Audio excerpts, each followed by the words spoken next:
News के इस bulletin में चले जाते हैं आज की खबरों के बारे में। खबरों की शुरुआत करते हैं जमशेदपुर से। जमशेदपुर के जुगसलाई क्षेत्र की मूलभूत समस्याओं को लेकर यूथ कांग्रेस कमेटी ने जिला उपायुक्त को एक मांग पत्र सौंपा। इस पत्र में शिक्षा, स्वास्थ्य, पेयजल, सड़क, खेल कूद और लाइसेंस प्रक्रिया से जुड़ी कई अहम मांगे रखी गई हैं। वही प्रतिनिधिमंडल ने बताया कि जुगसलाई एक घनी आबादी वाला क्षेत्र है, लेकिन यहाँ सरकारी स्कूलों की हालत बदतर है। इनकी मांगों में बालक मध्य विद्यालय को उच्च विद्यालय में उत्क्रमित करने और कन्या उच्च विद्यालय में अलग अलग कक्षाओं की व्यवस्था और आरपी पटेल विद्यालय को +2 विद्यालय में उत्क्रमित करने की मांग शामिल है। साथ ही मांग पत्र में जुगसलाई सामुदायिक स्वास्थ्य केंद्र में महिला चिकित्सक की कमी को दूर करने और उक्त केंद्र में अल्ट्रासाउंड मशीन की व्यवस्था की जरूरत भी बताई गई। साथ ही टाटा स्टील जैसी कंपनियों द्वारा क्षेत्र में CSR फंड के तहत मौलिक सुविधाओं की अपेक्षा का जिक्र किया गया है। वहीं पेयजल आपूर्ति में अनियमित, सड़कों के घटिया निर्माण और बच्चों के खेलकूद के लिए बनाए गए पार्क के निजीकरण पर भी आपत्ति जताई गई है। पत्र में बताया गया कि गरीब नवाज कॉलोनी, पटना कॉलोनी, इस्लाम नगर समेत कई इलाकों में आज भी पाइपलाइन बिछाई नहीं गई या जलापूर्ति नहीं हो रही है। साथ ही 2 और 4 पहिया वाहन लाइसेंस को सरलता पूर्वक सिंगल विंडो सिस्टम से बनवाने की मांग की गई। वहीं हेलमेट चेकिंग के नाम पर हो रहे भया दोहन और भ्रष्टाचार पर भी चिंता जताई गई और कहा गया कि नियमों की आड़ में आम मजदूरों को परेशान किया जा रहा है। प्रतिनिधियों में उपायुक्त से सभी बिंदुओं पर गंभीरता से जांच कर आवश्यक कार्रवाई की मांग की है। मांग किया है सबसे पहले स्वास्थ्य के मामला में, वहाँ पे इतना अच्छा इंफ्रास्ट्रक्चर अस्पताल का है, लेकिन वहाँ पे डॉक्टर की नियुक्ति नहीं होने के कारण पब्लिक को काफ़ी परेशानी का सामना करना पड़ रहा है। उसके बाद हम लोग ने वहाँ पे गर्भवती महिलाओं लोग के लिए अल्ट्रासाउंड मशीन का व्यवस्था करने के लिए बोला गया है, जो कि CSR फंड के माध्यम से वहाँ पे अल्ट्रासाउंड मशीन की सुविधा कराई जाए। दूसरा हम लोग ने मांग किया है, जैसे कि आप देख रहे कि जांच में पूरे शहर के लोग परेशान हैं, तो हम लोग ने मांग किया है कि ड्राइविंग लाइसेंस जो बनाया जा रहा है उसको सरलतापूर्वक अभियान चलाया जाए कि कैसे सरलतापूर्वक ड्राइविंग लाइसेंस लोग बना सकते हैं। उसके बाद में एक गरीब नवाज कॉलोनी वहाँ बस्ती है। अब 75 साल आज़ादी होने के बाद भी पानी वहाँ पे नहीं पहुँचा है। 2019 में भी वहाँ पाइप बिछा दिया गया, लेकिन आज तक वहाँ पे पाइप का कनेक्शन नहीं किया गया है। शिक्षा को लेकर के हम बता रहे हैं कि 35,000 आबादी के बीच में एक स्कूल है जो आज भी 8वीं तक ही पढ़ाई होता है, उसको हाई स्कूल किया जाए, हम लोग ने मांग किया है। उसके बाद आरपी पटेल स्कूल है जो पूरे जुगसलाई नगर परिषद को कवर करता है, वो आरपी पटेल स्कूल को +2 स्कूल बनाया जाए, ये हम लोग ने मांग किया है। नाम बता दीजिए। हमारा नाम नवनीत मिश्रा है, यूथ कांग्रेस अध्यक्ष नवनीत मिश्रा। पोटका के टाटा हाता मुख्य मार्ग पर पिछले 2 सालों से कई जगह बड़े बड़े गड्ढे हो चुके हैं, जिसके कारण आए दिन इस सड़क पर दुर्घटना होती रहती है, जिसमें कई लोग इस खराब सड़क की वजह से दुर्घटना का शिकार होकर मौत को गले लगा चुके हैं।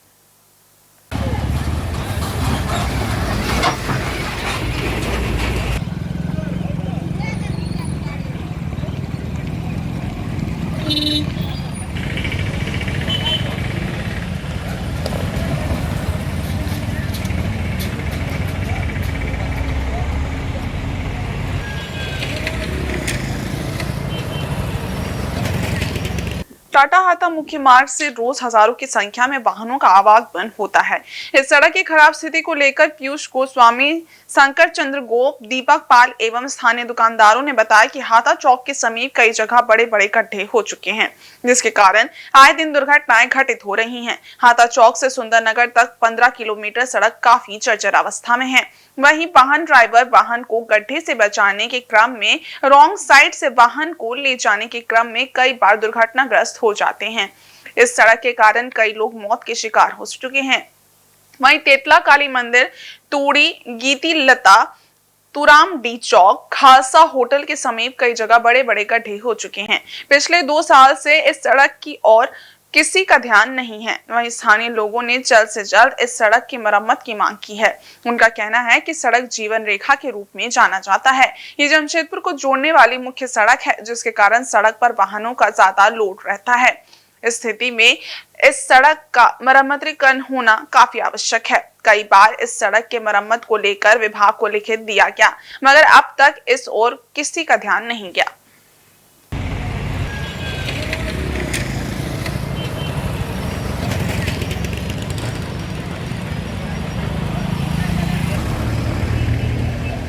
कहना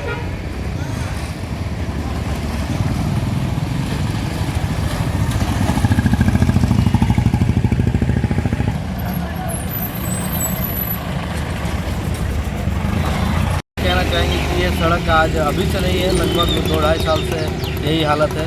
काफ़ी आमजन को काफ़ी दिक्कत हो रही है। आए दिन दुर्घटना घटते रहते हैं। कभी किसी का पैर टूट जाता है, कभी किसी का हाथ टूट जाता है, कभी कोई जान से भी जा चुके हैं कई आदमी। पर ये जो दयनीय स्थिति है ये आमजन के लिए बहुत ही खतरनाक है और इसमें पहल होनी चाहिए और जल्द से जल्द ये सड़क का मरम्मतीकरण होना चाहिए ताकि आमजनों का सफ़र आसान हो सके और जितना जल्दी हो सके उतना अच्छा है, क्योंकि बारिश के दिन में और ज़्यादा दिक्कत हो जाता है। अभी बीच बीच में जब भी बारिश होती है तो बारिश में यहाँ पानी जम जाता है, उससे कई और दुर्घटनाएं बढ़ जाती है, क्योंकि हज़ारों वाहन यहाँ चलते हैं। सबको मालूम नहीं है कि बीच रोड में कहाँ गड्ढा है, तो उसके कारण काफ़ी दिक्कत होती है। अगल बगल के आदमी को भी दिक्कत होता है, जितने अगल बगल के दुकानदार हैं उनको भी दिक्कत होता है। आए दिन यहाँ जाम भी लग जाता है इस सड़क के चलते। यहाँ पर जो गड्ढा हो चुका है, एक तरफ से सब गाड़ी को पार करना पड़ता है, दोनों तरफ। आप जैसे अगर रोड जब सही रहता है तो आराम से 2 वाहन पार होता है, लेकिन अभी इस अवस्था में 1 वाहन पार करना मुश्किल है, इसीलिए आए दिन जाम भी रहता है।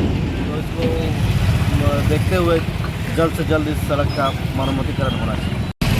हाता से सुंदर नगर अर्थात हाता टाटा रोड जो है ये मुख्य सड़क है और इसमें रोजाना कई हज़ार गाड़ियाँ, बाइक, 4 चक्का आदि लेके या कई हज़ार आवागमन करते हैं गाड़ियाँ। तो इसमें विशेषकर हाता के बीच मार्केट में जो रोड की स्थिति है ये तो बड़ी ही शर्मनाक वाली बात है। आए दिन यहाँ दुर्घटना घटती रहती है। बरसात के दिन में पानी में पूरा लबालब रहने के कारण गाड़ी के बाइक वालों को पता नहीं चलता है कि भाई किधर पानी है, किधर कम है, किधर ज़्यादा है। उस समय ज़्यादा यहाँ दुर्घटना घटती है। देखिए अगल बगल के चारों तरफ का जो अच्छी रोड है उसको मरम्मत की गई, सब तो की बात है। ये 2-2.5 साल से इसकी स्थिति ऐसे जर्जर है, इसके और इस रोड के और किसी का ध्यान नहीं है। इसमें हम लोग ज़्यादा यहाँ का जो यात्री लोग हैं, गाड़ी वालों हैं, आवागमन करने वाले काफ़ी यहाँ परेशान हैं, भोग रहे हैं। इसीलिए कृपया इन लोग ध्यान दें। हमारे जो सक्षम पदाधिकारी हैं झारखंड सरकार की या हमारे केंद्र सरकार जो परिवहन मंत्री, उनको भी हम आग्रह करेंगे कि ऐसा इसको अवहेलित करके रखा ना जाए। पब्लिक को जनहित के कारण इसको अविलंब इसको सुधार किया जाए ताकि दुर्घटना से इन लोग बच सके। जो सड़क में गड्ढा हुआ है ये अविलंब एक गड्ढा का रिपेयरिंग किया जाए और ये हम झारखंड सरकार के आग्रह करूँगा ये जो जल्द से जल्द ये गड्ढा को मरम्मती के लिए ये करें। ये तो हम लोग को तो दुर्भाग्य है कि हम लोग का जैसे हम विधायक है, MP है, ये रोड का लिए थोड़ा सा भी ध्यान नहीं देता है। इसके लिए लोगों को ज़्यादा जानकारी है कि भाई चलो विधानसभा में हम उठाए क्वेश्चन कि रोड मरम्मती के लिए ज़्यादा अपना ध्यान दें हर जगह। जो उड़ीसा वाला रोड भी थोड़ा सा भी अभी सुधर हुआ है, लेकिन अभी तक कुछ हुआ ही नहीं है। सर थोड़ा सा टूट पलिश करके छोड़ दिया है। इधर पोटका के खेतपाल के बंगाल क्लब में स्थित मां दुर्गा के मंदिर में बंगाली समुदाय के लोगों द्वारा बांग्ला नववर्ष के उपलक्ष्य में पूजा अर्चना कर दिन की शुरुआत की गई। इस मौके पर काफी संख्या में महिलाएं भी उपस्थित रहीं। इस दौरान उपस्थित लोगों ने एक दूसरे को बांग्ला नववर्ष की बधाई देते हुए खुशहाल जीवन की शुभकामनाएं दी। वहीं इस दौरान मृणाल, कांतिपाल एवं जयश्री ने बताया कि हम सब बांग्ला नववर्ष बड़े ही धूमधाम के साथ मना रहे हैं। वहीं उन्होंने कहा कि नववर्ष की शुरुआत हम लोगों ने माता के चरणों में पूजा अर्चना कर की। साथ ही कहा कि नववर्ष सभी के जीवन में सुख, समृद्धि, शांति लाए, क्षेत्र में खुशहाली बनी रहे। इसी मनोकामना के साथ उपस्थित लोगों को चना, गुड़ एवं शरबत का वितरण किया गया। इस दौरान मुख्य रूप से संजय साव, गौरांग साव, राजू पाल, विद्युत पाल आदि उपस्थित रहे।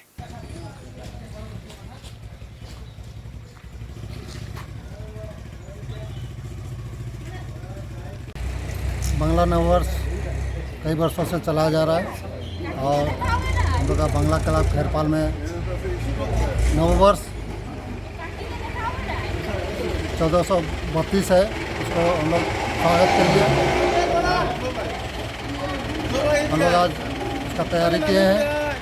हर साल करते आ रहे हैं एवं इस अवसर पर सभी को चना गुड़ शरबत का वितरण किया जाता है। प्रतिवर्ष हम लोग करते आ रहे हैं। क्लब के सारे सदस्यों को शुभकामना देती हूँ बांग्ला नववर्ष के उपलक्ष्य में। और आज यहाँ हम लोग सब एकत्रित हुए हैं।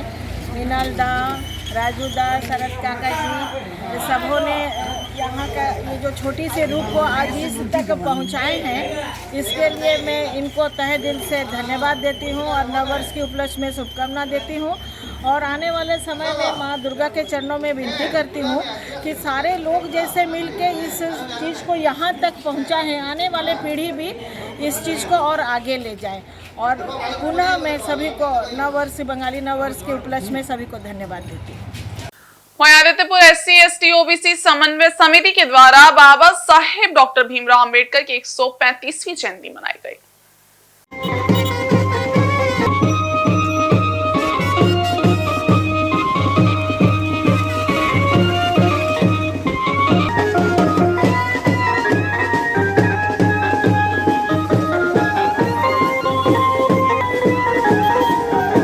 इस मौके पर फुटबॉल मैदान आदित्यपुर से रैली निकाली गई, जिसमें काफी संख्या में महिला, पुरुष और युवा शामिल हुए। रिमझिम बारिश के बीच घोड़ा रथ के साथ निकाली गई ये रैली शेरे पंजाब सड़क चौक, आकाशवाणी चौक, मार्ग संख्या 32 चौक और मार्ग संख्या 4 चौक होते हुए अंबेडकर चौक पहुंची, जहां उपस्थित लोगों ने बाबा साहेब की प्रतिमा पर माल्यार्पण कर उन्हें श्रद्धांजलि दी। वहां पहुंचकर रैली अंबेडकर जयंती से न्याय सभा में तब्दील हो गई। रथ पर भीमराव अंबेडकर की तस्वीर के साथ बाबा साहेब की शक्ल में सुग्रीव मुखी भी सवार थे, जो कि अपने हाथों में संविधान की किताब धारण किए हुए थे। मौके पर महिला नेत्री शारदा देवी ने कहा कि कार्यक्रम के जरिए बाबा साहेब, उनके विचारों और योगदान का स्मरण किया जा रहा है।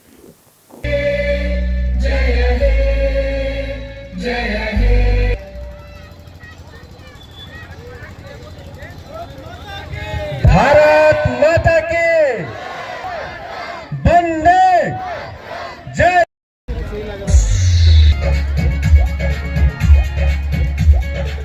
बहुत खुशी का दिन है। भीमराव अंबेडकर का जन्म उत्सव मना रहे हैं और हम लोग हर साल की भांति इन साल भी मना रहे हैं। आप जितना भी देख रहे हैं सब उनके विचारों का गाए, सब विचार से इतने भरीपूर्ण है कि सबको मन में है कि हमारे भीमराव अंबेडकर का कब जयंती आएगा। हम लोग हमेशा पूछते रहते हैं, इससे बड़ा बात और क्या होगी।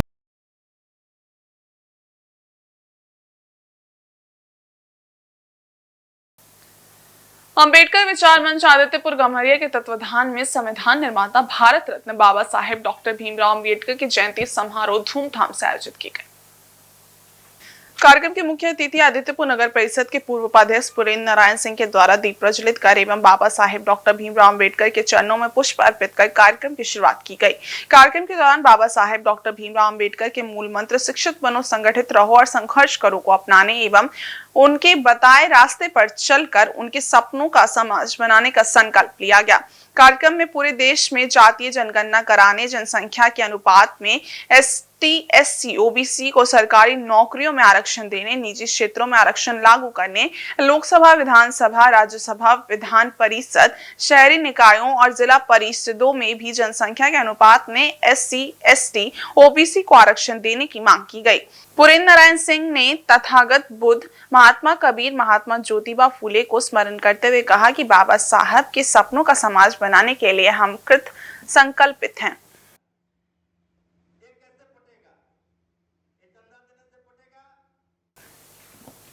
और इस बुलेटिन में बस इतना ही। ब्रेक के बाद कुछ और खास खबरें, तब तक के लिए देखते रहिए इंसाइड झारखंड न्यूज़। धन्यवाद।